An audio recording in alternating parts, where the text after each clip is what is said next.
ఈరోజు మనం చెప్పుకోబోయే కథ చేపలు పట్టేవాడు భూతం. అనగనగా ఒక దేశంలో ఒక చేపలు పట్టేవాడు ఉండేవాడు. వాడు పొద్దున్నే లేచి సముద్ర ఒడ్డుకు పోయి 4 సార్లు వల వేసేవాడు. ఆ 4 సార్లు ఏవి దొరికితే అవి తీసుకొని బజారుకు పోయి అమ్ముకొని ఆ వచ్చిన డబ్బుతో జీవనం గడిపేవాడు. ఒక్కోసారి ఒక చేప కూడా దొరికేది కాదు. అయినా వాడు ఇవాళ నాకు దేవుడేమీ ఇవ్వలేదు అనుకొని తృప్తిగానే ఇంటికి వెళ్ళేవాడు. ఒక్కరోజున వాడు మామూలుగా సముద్రానికి వచ్చి వల వేశాడు. మొదటిసారి వలలో వాడికి చచ్చిన కుక్క వచ్చింది. రెండోసారి వేశాడు, ఎండ్రక్కాయలు పడ్డాయి. మూడోసారి వేశాడు, బొమ్మరాళ్ళు నత్తగవ్వలు వచ్చాయి. నాలుగోసారి దేవుడిని తలుచుకొని వేశాడు. ఒక ఇత్తడి కూజ దొరికింది.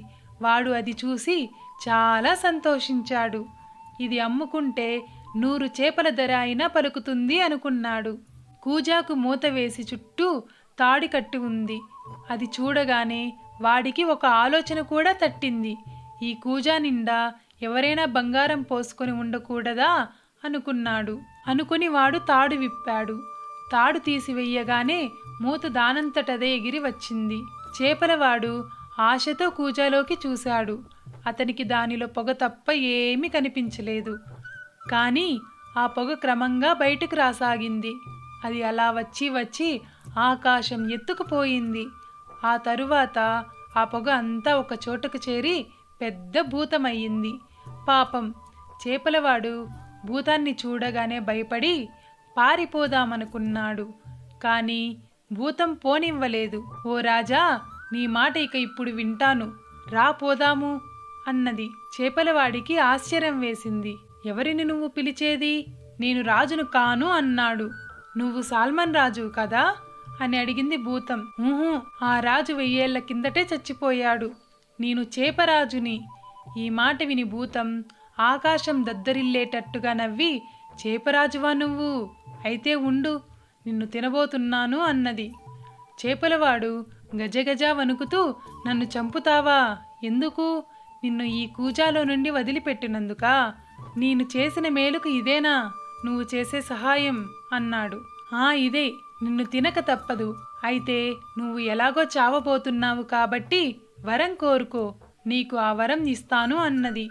అయితే నీ కథ తెలుసుకోవాలని ఉంది, చెప్పు అన్నాడు చేపలవాడు. విను, చెప్తాను. పూర్వం నేను మంచి భూతాన్ని. సాల్మన్ రాజు నన్ను పొగగా మార్చి ఈ కూజాలో బంధించాడు.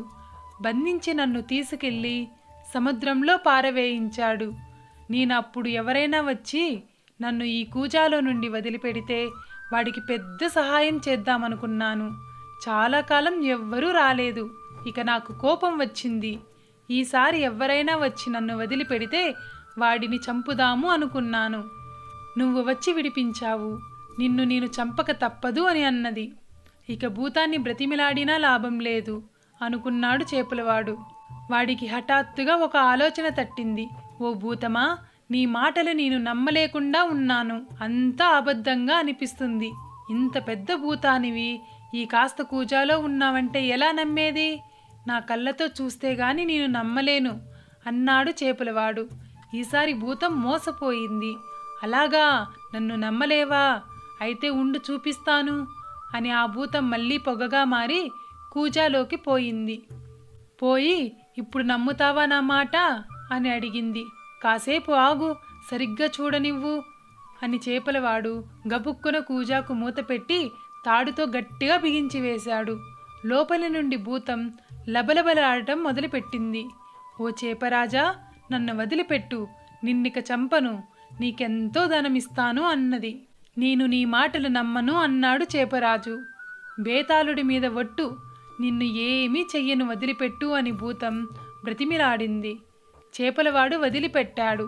భూతం ఆ కూజాలో నుండి మళ్ళీ బయటకు వచ్చి కూజాను ఒక తన్ను తన్నింది. కూజా ఎక్కడో సముద్రం మధ్యన పోయి పడింది. వల తీసుకొని నా అరచేతిలోకెక్కి కూర్చో, నిన్ను మంచి చోటుకు తీసుకుపోయి వదిలిపెడతా అని అన్నది. చేపలవాడు అలాగే అని అరచేతిలోకెక్కి కూర్చున్నాడు. భూతం అతన్ని తీసుకొని ఆకాశంలోకి ఎగిరింది. కొండలు, నదులు, అడవులు ఎన్నో దాటి ఆఖరికి ఒక లోయ దగ్గరికి వచ్చి దిగింది. అక్కడ ఒక మంచి చెరువు ఉంది. నీళ్లు అద్దంలాగా తెల్లగా ఉన్నాయి.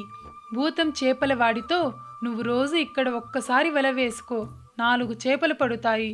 అవి తీసుకొని పక్కన ఉన్న రాజుకు అమ్ముకో, అతను నీకు బోలెడు డబ్బులు ఇస్తాడు, నీకిక దరిద్రం ఉండదు అన్నది. తరువాత భూతం నేలను ఒక్క తన్ను తన్నింది. భూమి 2గా బద్దలైంది. భూతం దాంట్లోకి పోయింది. భూమి మళ్ళీ మూసుకుంది. ఆ చేపలవాడు రోజు అక్కడికొచ్చి వల వేసేవాడు.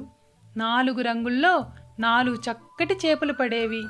అవి తీసుకెళ్ళి పక్కన ఉన్న రాజుకి ఇచ్చేవాడు. ఆ రాజు వాటికి ధనం ఇచ్చేవాడు. వాడి దరిద్రం తీరింది.